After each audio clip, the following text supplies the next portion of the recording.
here k from 2 to n minus 1, okay, to replace that with ak log k, okay. This is the induction hypothesis, okay. So we have this cos theta, then, okay, so we have this. And then, okay, remember, we assume we know this, integration. So we can replace this term with this one, right?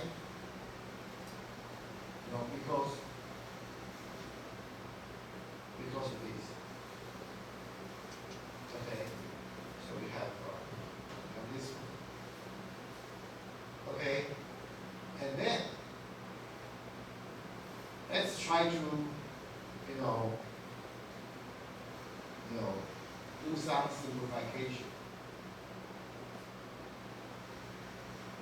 This part gives us a n log n origin, right? This part is n squared. Okay, 2, get rid of 1, 2. So we have a here and 1 n left here in log n, so a n log n. And the second term is going to be this one. Okay, minus this. Okay, and then originally it's plus theta, and when we write it into like parentheses, it becomes minus theta. So this is what we call residual part, right? Residual part. So as long as the residual part is greater than 0, as long as the residual part is greater than 0, we know expected value here is going to be smaller or equal to a n log n, right? So this one is easy to achieve because this is a fixed, linear term. As though this is already also a linear term. So as long as we keep a big enough to dominate this theta, and then the residual term will be greater than 0, right?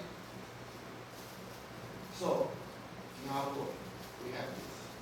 As long as a is chosen large enough to dominate, to make sure the residual part is greater than 0.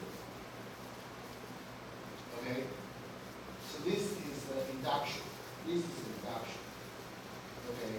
We first, try to replace those like lower term of T of n, okay, expected T of n, sorry, like by the Kn, Akn, log n, okay, by induction hypothesis. And then, with that, okay, we have this inequality. I mean, yes, this inequality needs to be proved.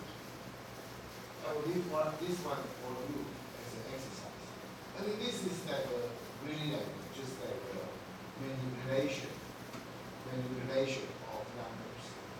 It's not too difficult to come up with a solution.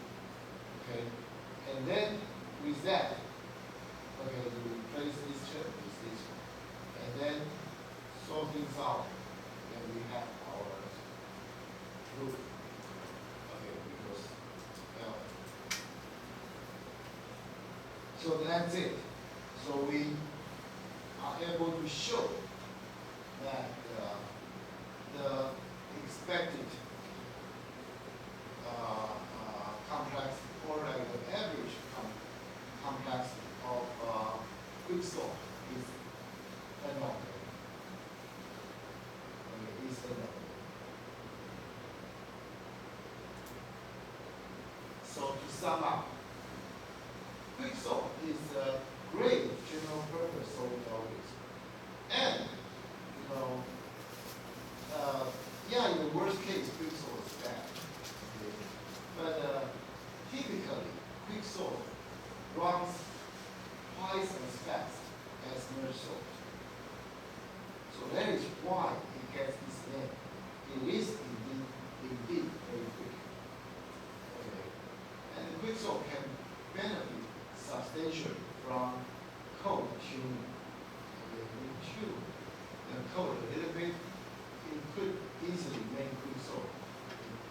perform even better. And also, Quicksolve behave well, even with caching and virtual memory.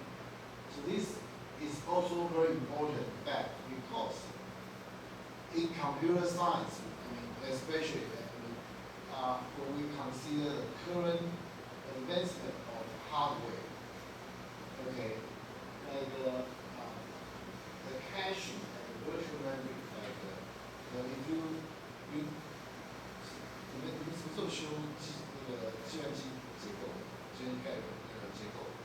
这学期。Okay, so you guys are taking like a computer architecture this semester. So you know like the computer architecture goes a long way, you know, as a big advancement for the past few decades.